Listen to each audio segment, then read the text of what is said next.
everybody, welcome back. And the award for Pettiest Person of the Year goes to me. That's it. That's the video. These people outside the dressing room have said they still in there every 30 seconds since I got in here 8 minutes ago. Then a guy said, I bet when she comes out, she's gonna be big. So I'm just chilling in here, making them wait longer.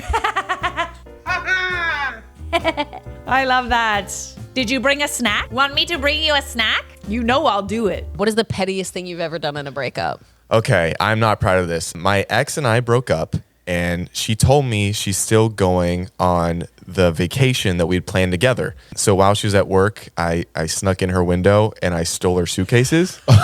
What? She called me screaming and was like, why did you take my bags? Why did you? And so she knew it was you immediately. Of course she knew it was me. I mean, I also left her a little note. What yelling did you at say? me. I said, you gave me so much emotional baggage. I deserve some real ones.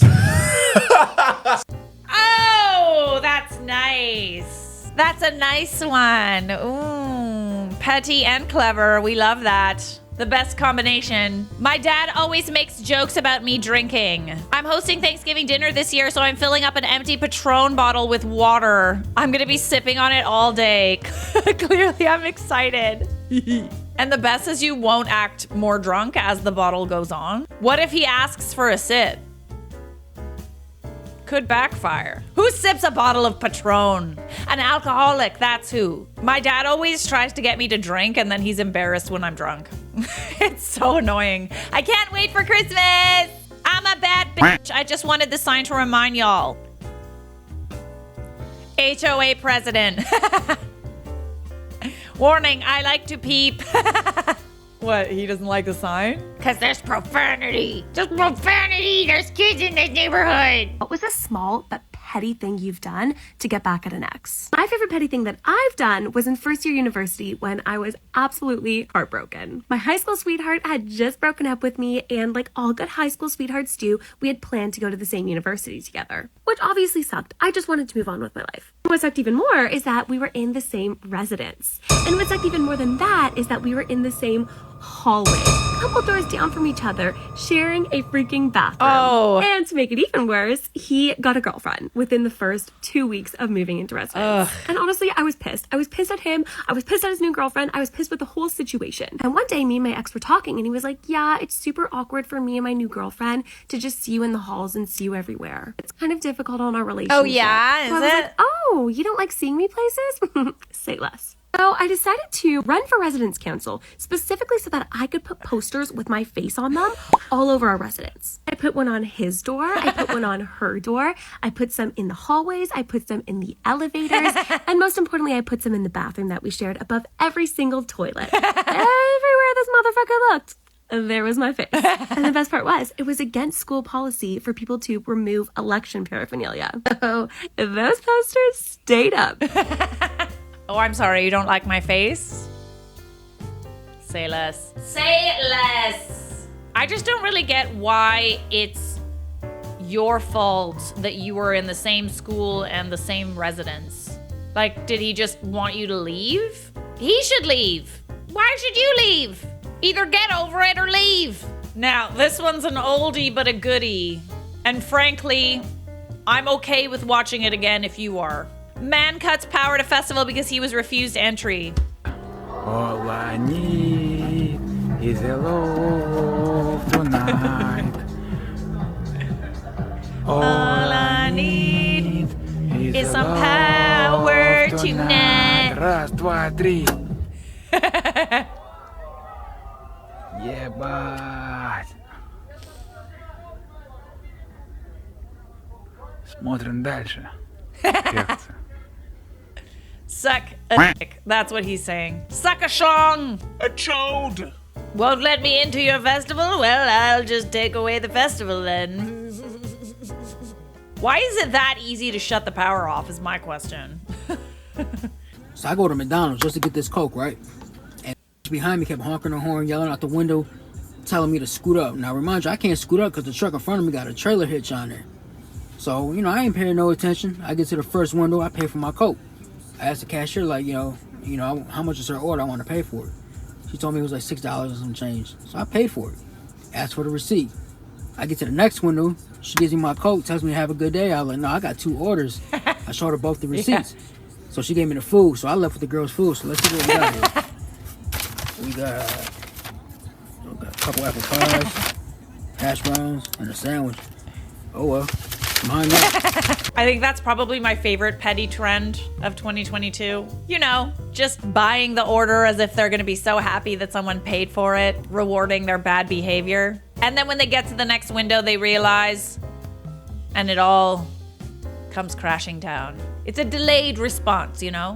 The roller coaster of emotions. All right, we saw some pretty good contenders, but I think this one's going to take the cake. The whole petty cake. This all happened to me a few years ago. I told a friend the story of my divorce and I was told to share. Started a few years ago. I thought we were happy. We were your usual suburban professional couple. Finally secure, healthy, good life, 2 kids, 14 and 9 at the time. I thought we had a healthy social life.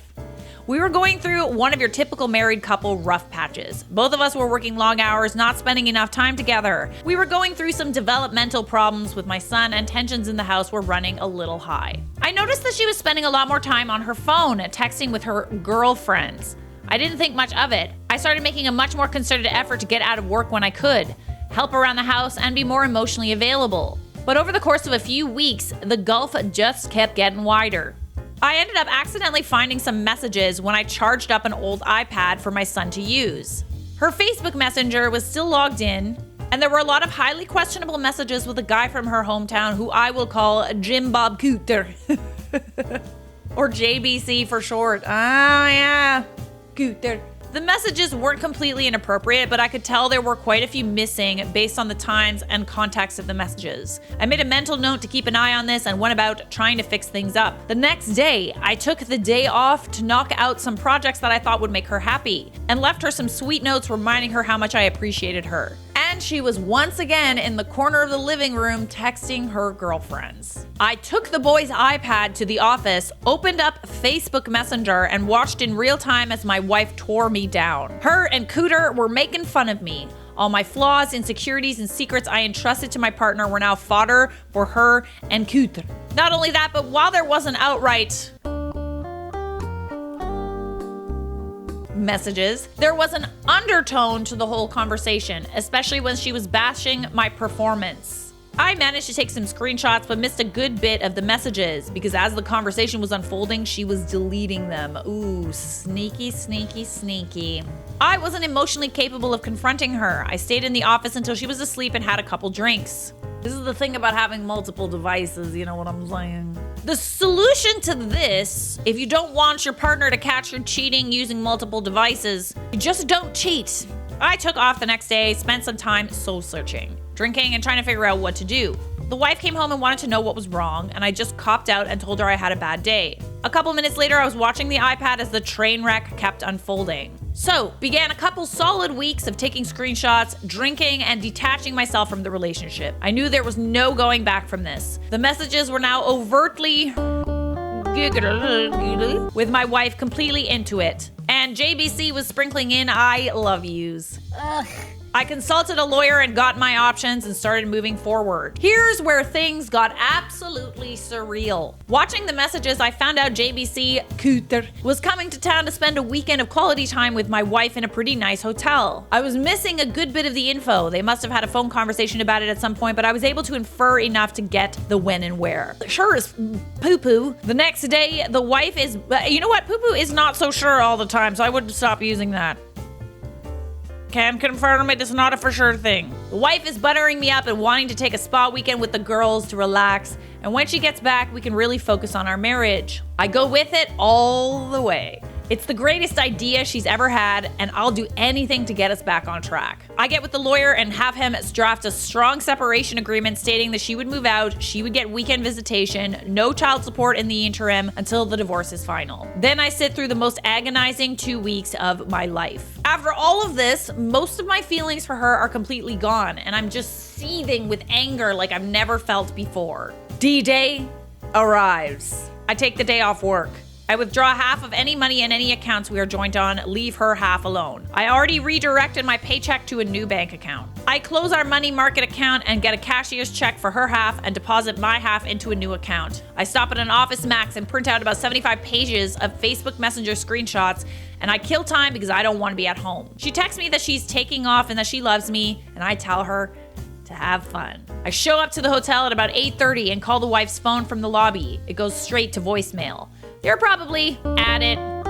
Whatever. I walk up to the front desk and ask if I can use the phone to be connected to JBC's room. It rings 3 times and he picks up. He says, Hello? JBC, can you send my wife down to the lobby, please? I don't know what you're talking about, bro. Okay then, I guess I have to call Mrs. JBC and get her down here. Totally a bluff. I knew he was married and I knew her first name, but that was it. JBC. Inaudible, shuffling, panic. Me, you've got 5 minutes. Click. Not even 2 minutes later, my wife comes walking out of the elevator looking a little flustered. I sit her down in the corner of the lobby. She starts spewing BS, saying it's not what it seems, etc., etc. Me, I'm not here to argue. The things that are said in this pile of papers are what's going on. The only way I'm not giving a copy of this to daughter, your parents, and emailing it to everyone we know is if you move out immediately. Wife was very prideful. Daughter was going through a rebellious teen phase, and her knowing would probably have forever killed their relationship. Wife was also her parents' golden child, and she always worried about what they thought of her. I didn't have much leverage, and shame was my only card to play. Also, her professional life is built up around her image, so I knew she would protect it at all costs. Her, sniffle, mumble, inaudible. This is a check for half of the money market account. I've withdrawn my half of the money from all the other joint accounts. You should have more than enough to get a place. She starts to cry a little. I could almost see different thoughts and waves of emotions going through her, but now was the time to keep pressing. Me.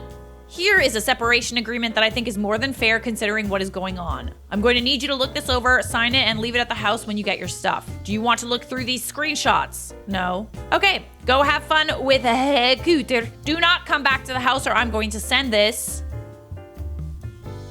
to everyone. I bounce out of the lobby and I can hear her start to have a breakdown. I get to the car, drive off to a parking lot, and have my own crying rage fit. Oh gosh, the release of emotions. I can't. The fact that you did all of that and managed to keep composure is... You're a saint. Previously, I would have cried in front of her and yelled and whatnot, but I managed to get my crap together enough to pull it off. I don't know what she did that night or over the weekend. She texted and called over and over wanting to talk. I turned off the phone, and by the time Monday afternoon rolled around, there were movers getting her stuff and she delivered the agreement. I let her have a talk with the kiddos, basically saying mommy and daddy still need their time apart. We love you, etc., etc. Standard divorce talk. After a week, she wants to have a real talk for the first time. I oblige her because I've already got my crap together and I've got an idea of what I want, but I should hear her out. She's so sorry. She wants another chance. She wants her family back. She'll do anything. She's on her knees crying into my lap. I have no intention of ever taking her back. I tell her she needs to set up marriage counseling on her own at a time that works for me. I tell her that I can't live with her, but she should be around the children to try to maintain a relationship with them. So starts our new normal of her coming over to the house, cooking, and having dinner with the kids 3 nights a week. She always saved me a plate. I made myself scarce. Her cleaning the house and doing the kids' laundry, then heading back to her place. We went to counseling. It consisted of her working through her issues with the therapist, trying to figure out why she did it, her begging for forgiveness, and me stoically playing the victim. I was never going to give her another chance. All I wanted to do was kill time, establish myself as the primary caregiver to the kids, and establish her as not having residency in the house. After a few months, I go to my own therapist and get diagnosed with depression and PTSD. I ask my work if it's possible to go part-time for the foreseeable future and deal with personal issues. And it's no big deal. After 6 months of therapy, I told her I couldn't forgive her right now and that I wanted an amicable divorce, but she's still the love of my life and maybe someday we could give it another try. She was devastated but agreed to the divorce if I promised to try again someday. Once the divorce was filed, I needed the kids to want to stay with me. I left a Google search for how to survive your wife's infidelity up on the shared PC at home. Oh. I left some printed out infidelity articles not so hidden in the kitchen. My daughter found them and came to me crying. I told her she wasn't supposed to find those and that mom made a mistake and that mom still loves her and I would always be there for her. My daughter, who used to hold my wife in such high regard, now wouldn't talk to her without screaming, and it crushed her. Not surprisingly, when the court needed statements from kids a few months later, little brother followed big sister's lead and they both wanted to stay with dad in the house they grew up in. When the divorce was finalized, I got the house, had to buy out some of her equity, but that's okay. I got primary custody of the kids. I got awarded generous child support due to the difference in our incomes due to me working part-time. Wow, oh, I see what you did there. Now for the last 2 years, I've gotten to live in the house with my kids, work part-time, get the now ex to subsidize it for me. Whoa, Nelly. Oh, yes. And when she takes the kids over the weekend, I get to have my fun with Tinderellas and some friends with benefits I've cultivated. In the eyes of my kids, I'm the patron saint of fatherhood for taking the high road and always being there. In the eyes of my ex, I'm the one that got away and she will always pine for. And I get the bonus of having her come over whenever I want by dangling that carrot of maybe getting back together. But that's never going to happen.